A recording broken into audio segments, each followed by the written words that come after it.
సమృద్ధిగా చాలా వనరులు ఉన్నాయి. ఇక్కడ బాగా మంచి సన్లైట్ ఉంది, అలా నీళ్లు ఉన్నాయి. అంటే సంవత్సరం పొడుగునా జీవనదులు అనుకుంటారు, పెరినియల్ స్ట్రీమ్స్ ఉన్నాయి ఇక్కడ. వీటిని దృష్టిలో పెట్టుకొని ఇక్కడ మనం సోలార్ ఎనర్జీని యూటిలైజ్ చేసుకునే విధంగా ఒకటి చేసాము. రెండవది ఏంటంటే ఇక్కడ జలవనరులను ఉపయోగించి జల ఉత్పత్తిని, విద్యుత్తుని ప్రారంభించడం కూడా జరిగింది. ఇక్కడ ఒక 6 కిలోవాట్ పవర్ జనరేట్ చేసే హైడ్రో ప్రాజెక్ట్ కట్టడం జరిగింది. దీన్ని నిర్మించే 3 సంవత్సరాలు అవుతుందండి. ఇది మాకు చాలా ఉపయోగకరం ఉందండి.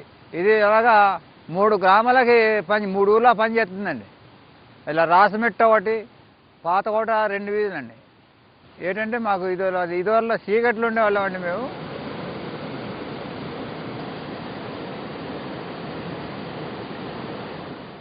ఈ కరెంట్ బాగుందండి. ఎప్పటికప్పుడు మాకు ఏదైనా పనులు, పథకాలు, పెళ్ళిళ్ళు జరిగినా కొంత కరెంట్ లాగా వాడుకునే వాళ్ళం. ఇది ఎప్పటికి వస్తుంది తెలియదంటే ఎప్పటికి పోదందో తెలియదండి పెద్ద కరెంట్ అయితే. అదైతే మేము పెళ్ళిళ్ళ టైంకి కానీ డైలీగా ఉంచుకునే వాళ్ళం అండి.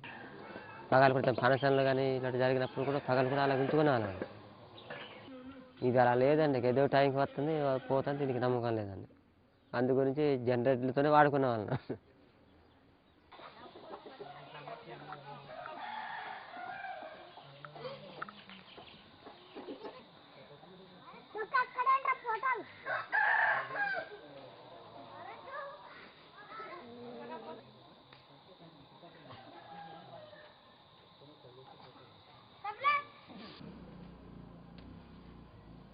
ఇప్పుడు ఆ పొయ్యి కడ వండాలంటే ఆ పొయ్యి కడ ఒక రోజు పొద్దున్న వండే పుల్లలు ఇప్పుడు ఈ పొయ్యి కడ అయితే 2 పూటలకు వస్తున్నాయండి.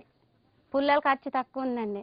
ఇప్పుడు ఇక్కడ మేము ఈ పొయ్యిలో అన్నం పెట్టేసుకొని ఈ పొయ్యిలో పప్పు పెట్టుకున్నాం అనుకోండి, ఇక్కడ అన్నం దింపే లోపు పప్పు కూడా అయిపోతుందండి.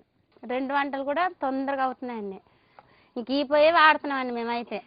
మా వీధిలో కూడా చాలా మంది ఈ పొయ్యిలే వాడుతున్నారండి. ఇంకా తప్పెలకి ఇలా మసి ఎక్కువ పడతలేదండి, వంట కూడా తొందరగా అవుతుంది.